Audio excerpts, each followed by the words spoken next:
Hey there, friends. Let me ask you something. If I were to ask you to list 5 of the professions that you thought 5 of the top smartest people would be into, I'd be willing to bet that physicians, doctors would probably be in that top 5 list, right? Not so fast. Remember, they're buying this education. So sometimes when you're willing to spend really large sums of money, people are willing to look the other way, and they let certain people get those really pretty pictures and pieces of paper framed on their walls because they're willing to pay a whole lot of money for it. I think I have one of those people right here. If you're not aware, California has a bill where they're trying to put an 11% excise tax on all things gun related that people in the state of California are purchasing. Well, a doctor, a Timothy Browder, has an op-ed in Mercury News where he actually, get this, he compares cigarettes against guns to try to make his argument. Let me explain. He talks about the decrease in deaths related to smoking and tobacco use, that it's one of the great public health achievements in California history. With smoking rates declining more than 50% since the 1980s, our policies have been credited with saving 1 million lives and blah, blah, blah, blah, blah, blah. He goes on to talk about it. Now, let me ask you something. What value do cigarettes have? Do cigarettes have any redeeming factors? Do they have any positive effects whatsoever, other than making you look cool, right? Is there any positive outcome other than maybe, I don't know, weight loss? Some people smoke cigarettes and it keeps their weight off. I'm being facetious. There's no positive outlook for anybody who's smoking a cigarette. And those of you that still smoke, I'm not picking on you. You would probably agree with me that there's no positive case to a cigarette. Every time you take that smoke in, you are hurting yourself. Again, not picking on you guys. Very close friends and family members of mine still smoke. I'm just stating the obvious. They all know that it's harmful, just like you all know that it's harmful, right? Most of the reason why these numbers that he's talking about went down have nothing to do with any kind of a sin tax or excise tax. When they put these taxes on cigarettes, these cigarette smokers just continue to buy them. They complained about them, but they continue to buy the cigarettes. Nobody stopped smoking. They didn't convince people to stop smoking because they added a sin tax on top of them. What caused these numbers to get reduced and go down over the entire country, not just California like he's claiming here, is the fact that the media and everybody else had the cojones to make cigarette smoking not look cool. They made it uncool to smoke. Used to be the old ads that you saw, the guys look cool, smoking a cigarette with the old cowboy hat on, hanging out with a bunch of friends, laughing, smoking a cigarette. Made them look cool. Over time, the media has shifted. They flipped that. And they now made it uncool. You weren't cool if you smoked. I'm not saying those of you that still smoke are not cool. I'm just, you see what I'm saying. The media started to portray cigarette smoking as not cool. Those numbers dropped off. Not to mention the very fact that people started dying. And people were like, oh, that warning label on the side actually means something. Didn't realize that. I thought it was just there because of California. So people saw people dropping dead, getting lung cancer, getting their throats removed, all these things, and that contributed to that, right? Bulk of it is the media is what caused this shift. They changed the way the whole scope of how cigarette smokers looked in the public eye. But our politicians and the media, they don't have the guts to do that with guns. You know why? Because the people this man is talking about, he's talking about all the people he sees in the trauma centers. Those people are gangbangers. He's in Oakland. These are gangbangers that he sees. On a daily basis, this man sees people with gunshot wounds come in. This is not accidental shootings. I'm sure a couple of them have been, but we're talking about the vast majority, 90-something%, are no doubt gangbangers shooting each other. So that's what he's seeing right now, right? Until him or the media decides to have the balls to say that it ain't cool to be a gangbanger, until they have the balls to say that it's not cool to rap about this, sing about this, to celebrate this type of lifestyle, until they have the balls to do that, they're never going to be able to flip the script like they did with cigarettes. You see what I'm saying? If we're going to compare the two, well, let's look at what was effective in reducing the number of people that are smoking cigarettes. And if you want to reduce the number of people who are gangbanging out there, you have to approach it the same way. But you won't do that because it's not cool. It's not politically correct. It will not continue to get you the votes because you're going to have to say some things that will hurt some people's feelings. So that's why those numbers will never go down, because you cannot approach, or you will not approach them. You could approach them the same way, but you're not willing to do that. Feelings will get hurt. When's the last time you heard about somebody firing up a cigarette to protect their family, right? Have you ever heard of anybody protecting themselves or their family using a cigarette? There's no harmless use of a cigarette. In other words, you can't go out and have a smoking competition like people have gun competitions. And lastly, answer me this. Has a cigarette ever thwarted a robbery or a rape? Have you ever heard of somebody firing up a cigarette and that made a rapist run away? Now this next slide goes into a little bit more detail about him being a trauma surgeon, talking about how he sees firsthand how and what guns and bullets do to the human body. Not talking about the people doing the shooting, he's talking about guns.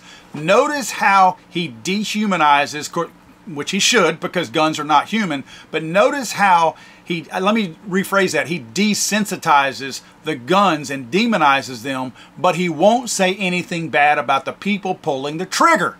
Look at this second sentence. Over and over again, I witnessed the destruction of guns tearing the bodies of people apart. Okay, in this one sentence alone, we have two people involved. One is the shooter, one is the person getting shot. When he's describing the shooter, he dehumanizes it and says the gun is doing the shooting. When he's talking about the supposed victim, now he makes that victim a person. So instead of him being honest about a guy using a gun to shoot a person, he talks in this very sentence about the gun, the inanimate object, is the thing that is the bad thing, shooting the poor old innocent body of the person. This is simply a tactic to pull at emotion strings. It's to get the weak-minded followers to listen to him and go, guns really are bad. This is a doctor. He would know. This is an asinine, stupid statement. This guy is still no more qualified. Remember this. He's still no more qualified than you and I to make any kind of gun legislation. Let's remember that throughout this entire video. Just because this guy has pretty paper framed on his wall does not qualify him to legislate regarding constitutional issues. And then, as any millionaire would do, he goes on to say that the 11% excise tax is really not a big deal.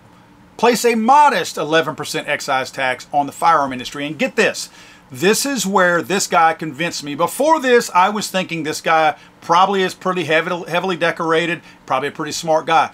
This phrase right here convinced me how stupid this man is. He's a dummy. There's no way he handles the business end, the money side of his business. He says that this 11% excise tax will be on the firearm industry, not the consumer. Read that again. This guy does not feel like the consumer will be affected here because the 11% excise tax will be on the firearm industry, not the consumer. Does this guy honestly believe that the consumer will not feel this 11% excise tax? Does this guy really believe that this 11% tax is not going to be immediately passed on to the consumer? Now, what they'll do is, if they do that, which they will, any smart businessman will do that, now they'll try to demonize the industry and going, oh, well, we meant that tax to be for you. We meant for you to have that tax. You're the one that passed it on the consumer. Acting like they don't know that's going to happen already. Let me ask you this, and we'll get more into the medical malpractice deaths in this country here in a second. With the massive epidemic of medical malpractice deaths in this country, I wonder if we use this same philosophy. If an insurance company wanted to hike the rates on a physician for medical malpractice, if they said, hey guys, if they came out to the general public, the insurance company, and said, hey guys, we're going to put an additional 11% tax or a penalty, let's call it a penalty, which that's what this is, on physicians because they're responsible for so many deaths out there, we're going to penalize them 11% on everything that they do. But that's not going to affect you as the end user, as the patient.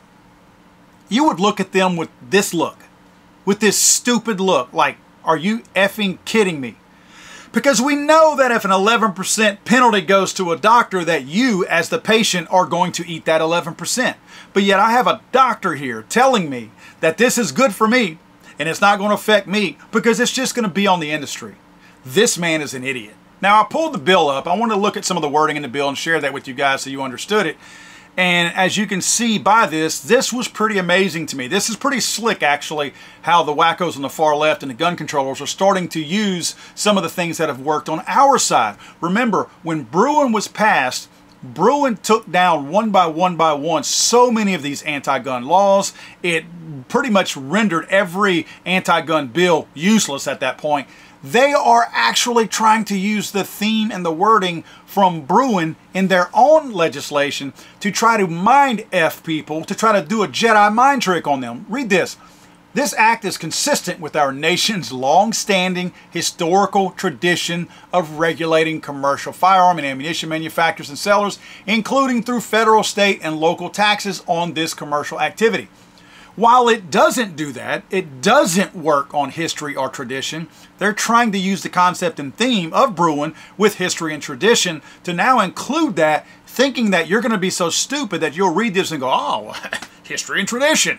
You know, it worked for Bruen, this must be the case here, without really investigating and finding out that they're lying. And then I got to this page and I realized why this highly decorated doctor was so adamant about this, writing this op-ed, or whoever wrote it for him, put his name on it, why he's putting his face on this.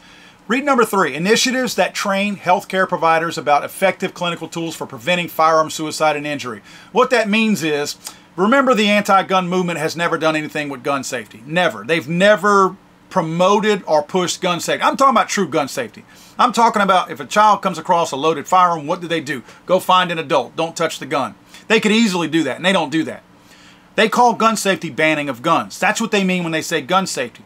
That's what this guy means when he talks about gun safety. When they talk about initiatives that train healthcare providers, you know what that means? That means putting a sign up in a lobby or something like that that people will see when they come in that tells them how bad guns are. They will receive millions of dollars for this, quote, initiative right here. Do no real training because the paper is the training. That's the training. We put some information out there and it's accredited by this association, blah, blah, blah. So they're going to get millions of dollars, meaning this doctor, the hospital that he works at, will get millions of dollars in tax dollars, and they can use them however they want, likely straight into their pockets.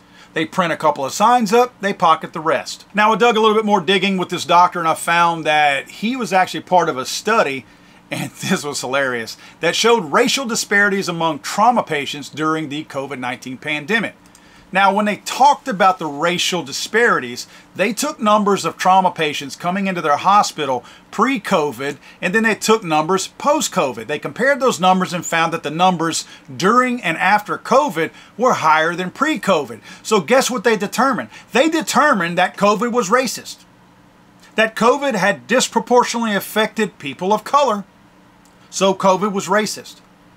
In other words, they're actually implying like there's somebody behind a curtain somewhere with a button over here pressing it going, people of color commit more crime, more crime, more crime, more crime. So somebody's in control of these people because they're implying that these people are too stupid to control themselves. So somebody must be controlling them, right? Isn't that the implication here? The implication is that these people of color are too stupid to do anything on their own. So somebody's controlling them. And somebody's making them disproportionately send their friends and family members to trauma centers and hospitals. That's what this guy determined.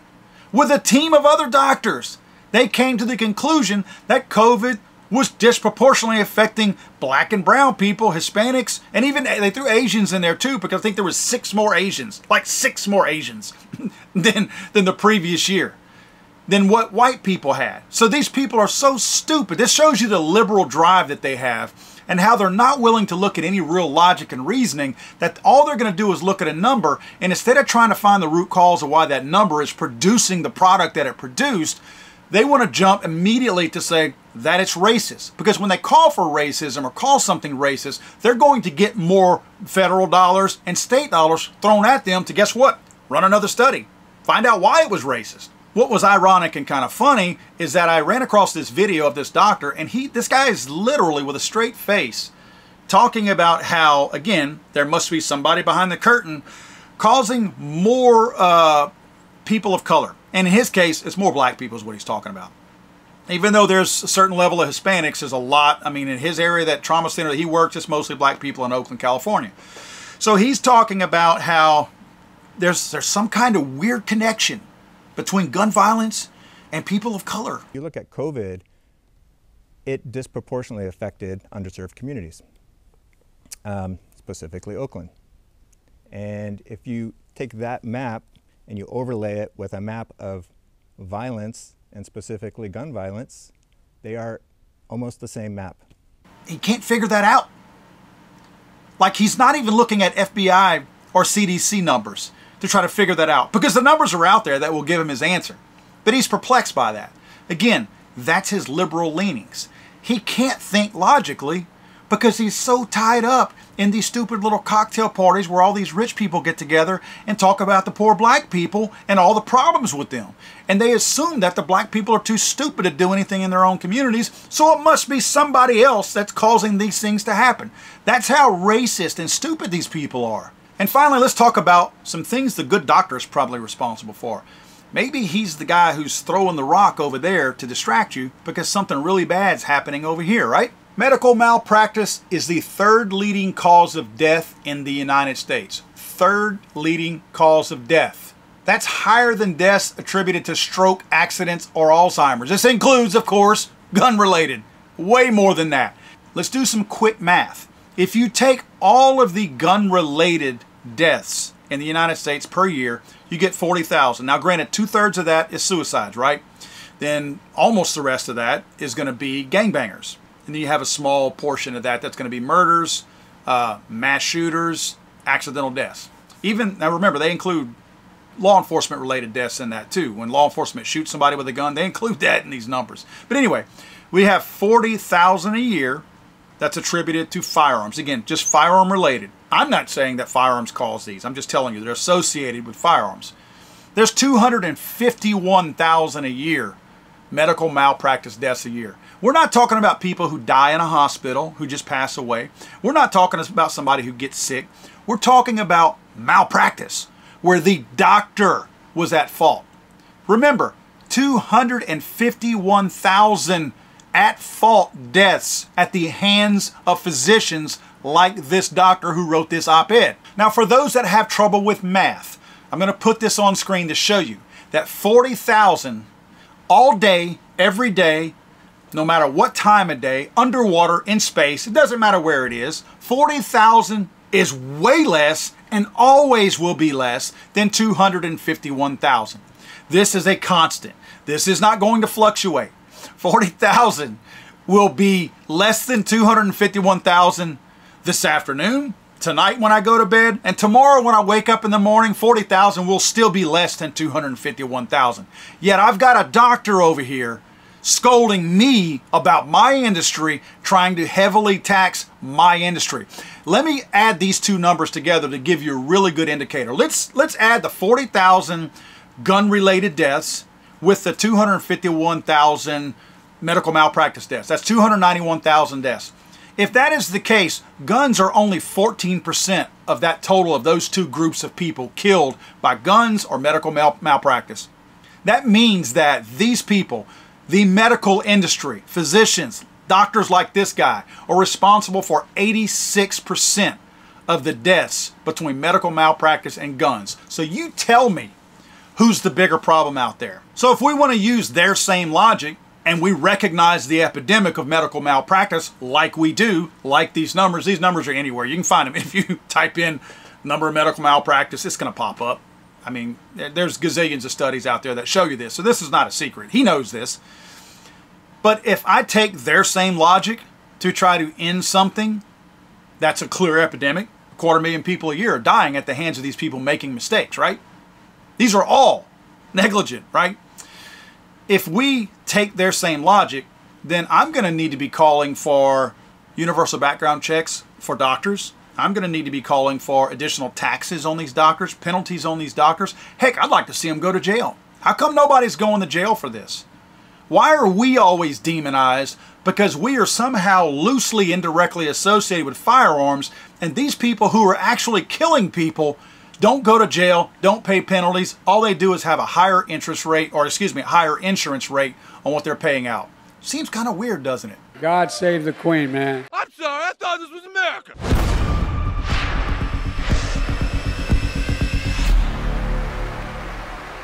¡Pisamos!